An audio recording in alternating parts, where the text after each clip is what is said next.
Hey y'all. Y'all, I literally recorded this video for 20 minutes and had no idea that the audio was messed up. So we're going to rewind. Hopefully, I can say everything as amazingly as I said it before, but if not, it's okay because the content will is the same. My examples are the same. So, welcome to Weekly Prompts. It's week 5. We're wrapping up week 5. Tomorrow we'll start week 6, and of course, I will post a new prompt. But week 5's prompt is describe a time when you received constructive feed forward or feedback. How did you respond and what changes did you make as a result? Again, describe a time when you received constructive feed forward or feedback. How did you respond and what changes did you make as a result? And it's such a great question. Um, and I got some really great advice from my one of my supervisors when I was in undergrad, Miss Janae. She is amazing. I love Miss Janae. She really helped me to develop into the person that I am today, because she was not afraid to help me grow. Like her role as a supervisor, she did that really well. And I feel like she really invested in me and made sure that I had everything that I needed. I wasn't polished. I still don't think I'm that polished. I have improved a lot. I have definitely improved, but I don't think I am as polished as I want to be. However, I am far beyond where I started, so I'm very grateful for that. But some but before I jump into my example, I wanted to give a little bit of context to this new language that may be new language for some of y'all. What is feed forward? I was first introduced to this concept when I was in graduate school. It was the summer. Um, Me entering into my first year of my graduate program, and it was this leadership member. Her name was Ashley. I cannot think of her last name, but she talked about this concept of feed forward, which it really focuses on the development of a person, right? Instead of saying, oh, feedback, no, we're pushing you forward. We're here to develop you and to make sure you are, moving toward your goal. And so when she kind of explained that and she used that language, I was very excited because I'm like, oh, I love this. This is a good reframe. I never heard this language before. And to me, that is what feedback is supposed to do. So why not change the language for it to directly reflect the purpose, which is part of my example today. um it's so funny. So yeah, shout out to Ashley for that nugget that I still use. And when I was supervising paraprofessionals, I kept that language as well in all of my supervisory documents and my values, how I operate. um that was always included. I always use the language of feed forward. Again, we're pushing you forward, we're not pushing you back. And sometime throughout the week, I will share more details about the person who created and coined that language. I'll make sure I give them some spotlight and cite them. So thank you so much for that, because for me, again, it was a great way for me to jump into student affairs and have that language, and it just carried me to now. So now that that's done, oh, I wish that I would have recorded the first one correctly because it was so good. So good. So now I'm just trying to remember everything that I said. So my example, I was a resident advisor for 3 years while in undergrad. So my first year, I was a regular student, first gen student. My second, third, and fourth years, I had a student leadership position on campus, specifically in the residence halls, aka dorms, right? And so I was an RA. I helped the girls in my building, just help them navigate through college, making sure they were following rules. We had visitation, we had floor meetings, and just the everyday life. Like if you needed advice, think of it kind of as like a peer mentor, that a person who lives with you and who's been through what you've gone through, pretty much. And so in that role, it's always a team. And my example really focuses on being a good team member and being a good person overall. And so again, I didn't really come polished. I'm a very direct person. A lot of people in my family are very direct and straightforward. You just kind of say what you say. You don't think about feelings. You just move on. Like, you have to be direct. And to me, I thought that was a good thing because the communication was clear. There, you didn't have to guess. It was just like, hey, this is it. This is what I need you to do, whatever. And so I carried that on when I got into college. I carried on that same philosophy because, again, I'm no one else in my family is no one else in my family told me or helped me to understand that you can have your language and your dialogue with your family in a certain way, but when you step out into society, it has to shift. Nobody set me down and told me that. And so again, I'm talking to my peers just like I would talk to my sisters. Like, okay, whatever. Like, again, just not polished. But and so there was I had a few, I want to say maybe it was like 7 or 8 of us on the team, and either I was the actual lead or I was like the second person. And some of my teammates, they didn't really want to talk to me that much, or they shared with my supervisor that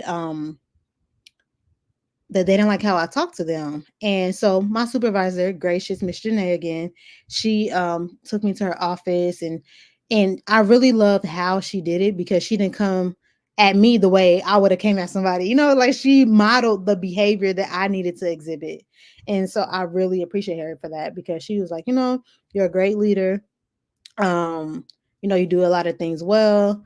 um I know you're passionate about the job. You would do really great at this job. But I do have some areas of growth for you, or something along those lines. And she told me that, some of my teammates feel that I talk to them in a disrespectful tone and manner. And at first, she said other stuff, but my head stopped there because, again, I'm developing, right? All I hear is, why are y'all talking about me? That's all I hear. That's all I hear. I don't hear nothing else. It just, why are y'all talking about me? But goes on. I snap out of it and just listen. And she's pretty much of, just, and she said it in a very, again, she used her words wisely. And again, she modeled the behavior that she wanted me to model, right? To show, to display, whatever word. And so she was like, sometimes people may not respond to you in the way that you want them to, and just be more mindful around your delivery. And it's something along those lines. And then she also said, you know, um, think about how would you want someone to talk to you, right? So if you don't want somebody to talk to you in that manner, make sure you're not doing the same to them. Also, your peers, you have a lot of knowledge and a lot of wisdom to give them. However, they may be afraid to ask you questions because they are uncertain about how you're going to respond. And so she's like, as you develop and grow into your professional world, I want to make sure that you have all the tools you need to be successful because you're going to be working in teams. So I'm like, okay.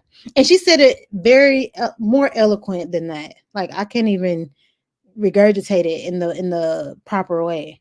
Um, but I was like, okay. So from there, of course, these conversations are uncomfortable. When anyone is giving you any constructive feed forward, it is uncomfortable because, we think that we're doing the good things and we're right, and we're see things in our world and we're in our own bubble. We don't see how we move and the things we say can impact another person all the time. And even when we do that, we don't always do it 100%.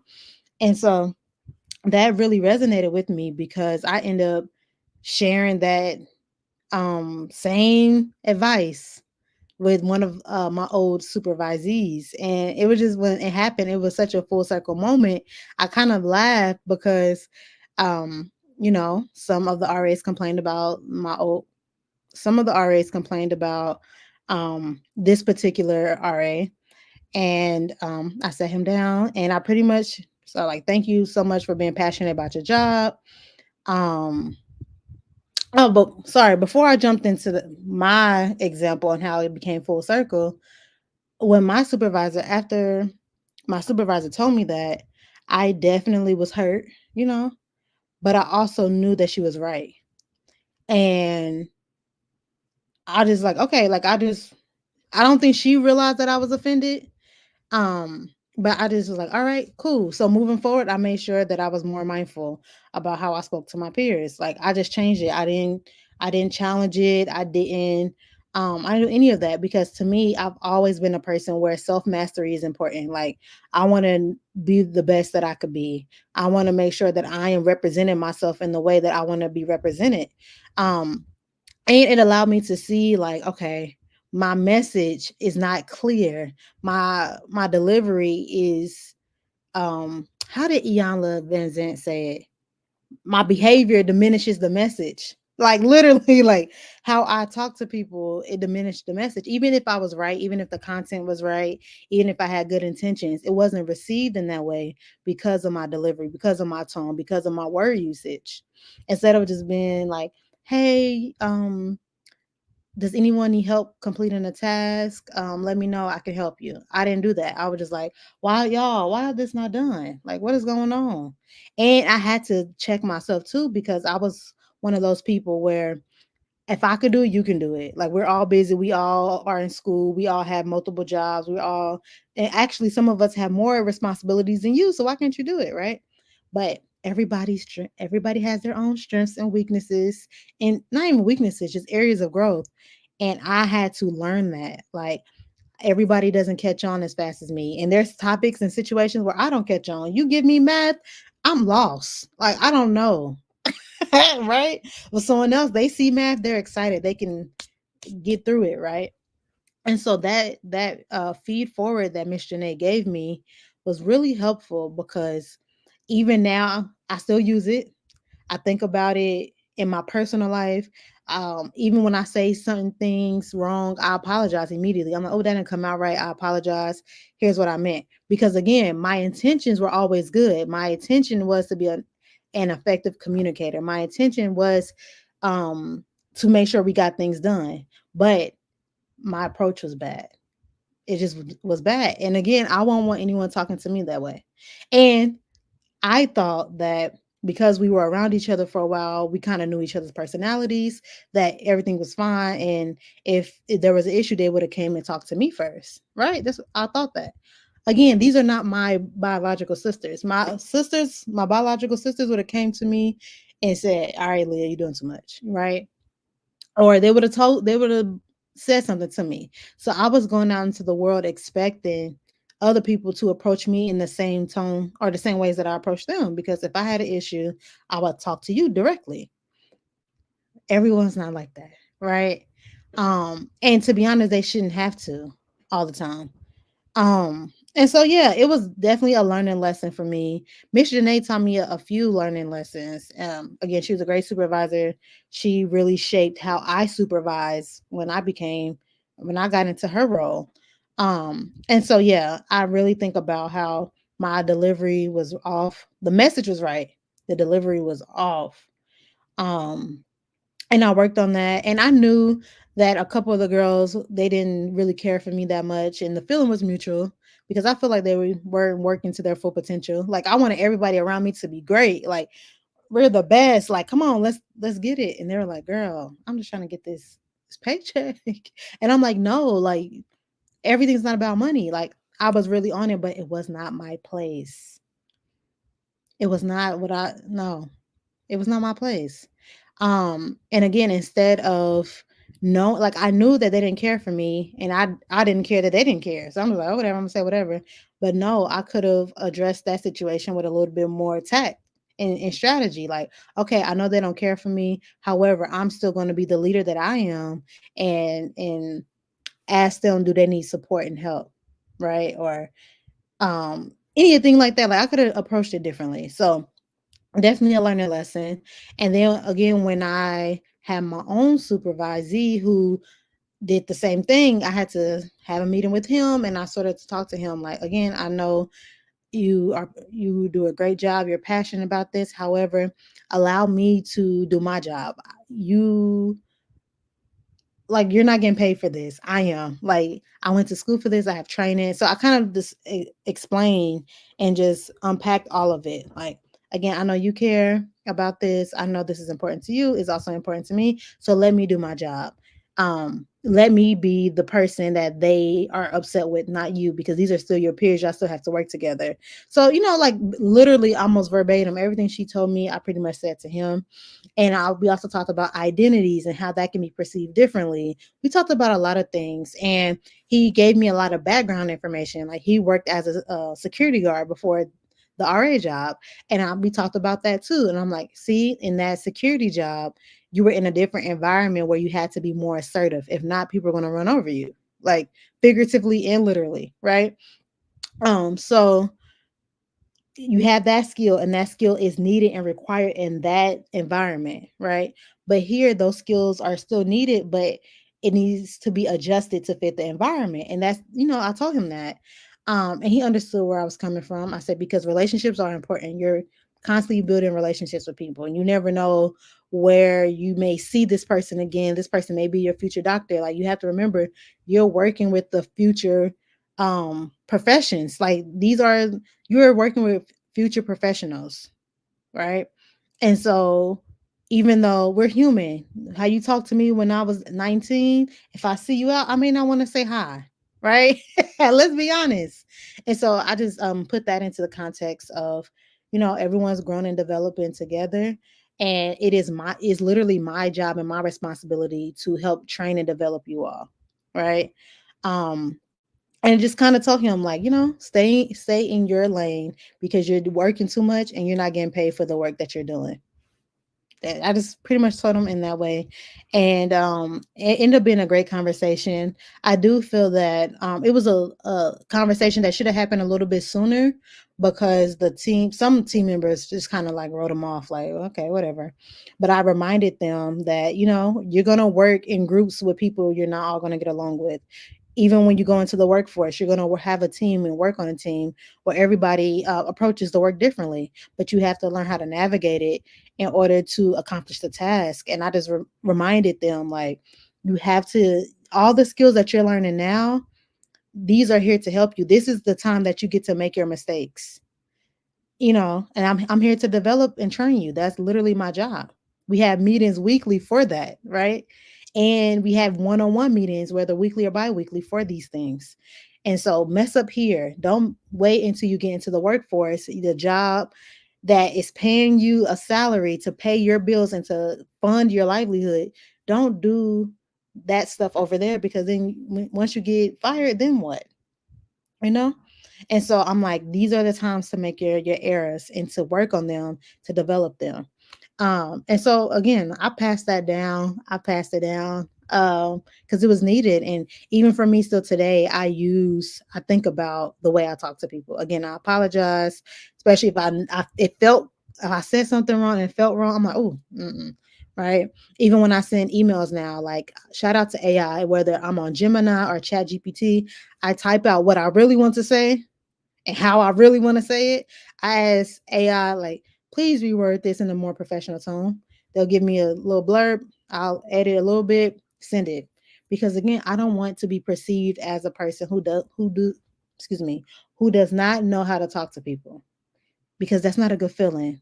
If you ask one simple question and someone's like, you don't know that, girl, like, because that was me. I'm gonna be honest.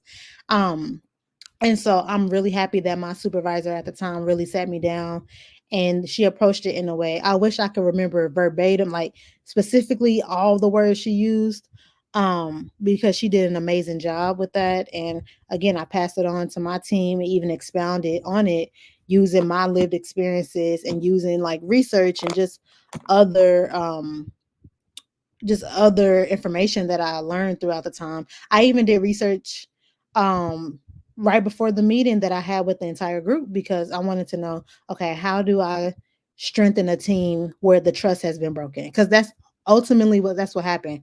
They didn't trust each other anymore. The bond was broken. How do I repair it? And we talk about groups and how there's different stages in groups. You have your, like, I forgot, it's like Norman storming and all those things. Like in the beginning, you're forming the group, right? And then there's going to be some storms, and we had a lot of storms in addition to this particular situation. And so now, everybody's like, oh, like, is something else happening? And I had to like, all right, rewind, bring it back, reel it in. And so, yeah, that was my example. Again, Miss Janae was very impactful. She even gave me advice at another time that really helped me. And I'm not going to tell you all the details because it's really embarrassing. I cannot believe I said that. However, I will give you the gist of the story. So she sat me down. We were doing a mock interview. I think it was my senior year. I was preparing for interviews for, professional res life positions, whether you call it a graduate, excuse me, whether you call it a community director, a resident director, a community, it's so many different titles, but ultimately a housing professional. So we were in her office. She asked me, we were doing a mock interview, and she was like, this first question, tell me about yourself and why are you interested in this position? I'm telling her, I'm this, I'm that, she said, hold on. She didn't say hold on like that, but she's like, okay, let's take a break. Please don't ever lead an interview saying those words, using those adjectives about yourself. And now I'm sitting here like, why would I say that? Like, I'm in interviews all the time, and I know if someone would have came in an interview and said that, I would have been like, no. And I'm like, why did I put myself in that situation? And it wasn't good words. I didn't describe myself in positive adjectives. So I don't know why I did that, but I'm happy that I did it because I learned a valuable lesson. And so when I moved on, and that's what really helped me during my interviews, like even when I got into grad school, I'm applying to internships, like I really learned how to answer the question, tell me about yourself, because of my negative experience before, of my supervisor asking me, tell me about yourself. And I said, I'm this, I'm that. And like, no, no. They really are trying to get to know you in that question. And again, why do you want to work for this company and why this position? And so, yes, being a supervisor definitely taught me a lot of amazing lessons um, that I use daily, that that have helped shape me. Like there's some things I think about it and I think back and I'm like, why did I do that? Why did I say that? And I think about some of the relationships that I did damage because of my approach. Again, my intentions were good. I wanted us to be on the same page. I love the job. I wanted to really be a role model, what I thought a role model was. I wanted to be that person, like that go to person that they can come to and talk about anything, but my approach was not it. And I even remember it was my junior year. I was on the first floor, and each floor is 4 floors in the building. Each floor had their own name. So our name was Basement Baddies, I think. And people were saying like, "Oh, Aaliyah's mean," and then some people were like, "No, she's really nice once you get to know her." But because I was very by the book, that was my thing. I was very by the book. Everything was by the book. The policies, the thing, everything. I'm like, if Miss Janae said left, I was going left. There was no, oh, maybe no. I was that. But even though I was doing it right, again, the approach was wrong. The tone was wrong. The word usage was wrong. And I did that with these young ladies who were first year students, and I'm a junior. So now I'm looking at it like, okay, I am here really developing and shaping their experience, me, and not just their experience in the classroom, but their experience outside the classroom. And I'm like, this is not right. Like, I didn't like that. And I'm like, this is not the impact, and this is not the type of role model that I want to be. No, like, so once Miss Janae told me about that, I literally made it my I really made it my goal to even just talk to the girls individually or in groups, like to develop more of that one-on-one relationship. And I think that's why I thrive in one-on-one relationships so much better, or anytime. for me, I thrive in one-on-one relationships, in one-on-one situations. Group settings, I'm not that great at. I'm not. Um, but one-on-ones, I'm really good at because I knew that I had to go back and repair relationships because I was standing on business, y'all. Like I was, no, we by the book. And I can think of more situations where I handled a situation wrong. My delivery was wrong. Instead of talking to a few girls who did something incorrect, I talked to everybody. Why? Everybody didn't need to be in this situation. But in my head, I'm like, all right, if two people did it, that means more are gonna do it. Let me just address it and let them know like this cannot happen. Like let me let Helmer into their head. And I'm like, I'm not their parent. Yes. I am a mentor, you know, I am here in a leadership role, but again, the approach was wrong. The approach was wrong. And so, yeah, I have more stories. I can go on for days about how I talk to people. And it's so funny because even in my own personal life, like we say, my sisters and we say the same thing about our mom. Like my mom does not know how to talk to people. And now I'm like, I done became my mom. I became my mom. And again, that can't work in the workplace. Like if I don't like how my mom talked to me, why would I talk to someone else that way? Now it's like, girl, get it together. At the time, I didn't find anything wrong with it. Like I didn't see anything. And I'm like, you know, if you were offended, please come talk to me. You don't have, talk to me directly. So then I know what I said and I could correct it, or you can see how I meant it. So if you say I hurt your feelings, I'm like, oh my goodness, I'm so sorry. Like that is not, I apologize. Like I will be very apologetic. But again, if you don't know me, or if your first impression of me was negative, why would you feel comfortable coming to me? It makes perfect sense now. But at the time, I was like, you're talking about me? So yes, that is a learning lesson that I learning lesson that I learned. That is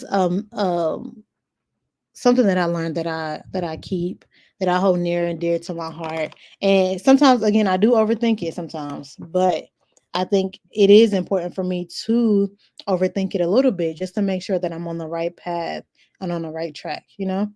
And so when I think about that constructive feed forward, I definitely felt like I was propelled forward because of that. And I'm always going to continue to do the same and share that advice, spread that advice because it's needed. And I know I'm not the only one who grew up in my types of environments where you come from a very straightforward family. Like we're not thinking about feelings. It just is what it is, right? You don't have time to feel. Like just be done. But that's not right. That's not all of society. And if I want to continue to interface with society, I do have to step it up and develop and present the person that I want people to see me as. And that's why I talk about professional identity. Like that all goes into it. That all goes into it.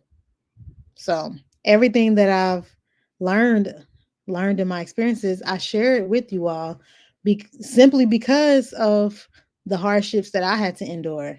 And if I can help someone else not to go down the same path as me, why not? Why not? Someone else may have had a similar conversation with their supervisor or their mentor or something, and it changed they could have took it very differently than me. For me, I'm like, okay, no, I need to grow, I need to develop. They could have been like, no, forget this, man. I'm gonna do what I want to do. Now, did they stay in their position? And because you know what's funny? After I really took what my supervisor said, it was on my evaluation. Like, Aaliyah takes feedback well. You can give her something, she's going to make the best of it. Like it became a positive thing. Like a negative situation that could have been very negative on my evaluation became positive because of how I responded. And that's the other part too. Like, and this is a message to self as well as to all of you all.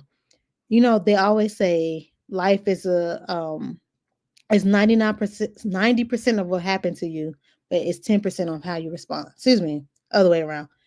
90% of how you respond, 10% of what happened to you.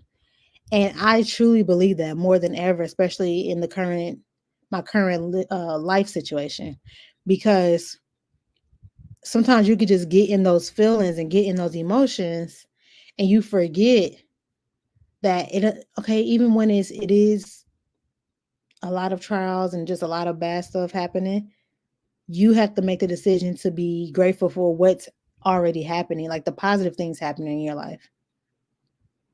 Being grateful for the fact that you have food, you have gas, you have water, you have transportation, you have parents who are still here thriving, so loving you and supporting on you. Like, those are the things you have to stop and say, you know what?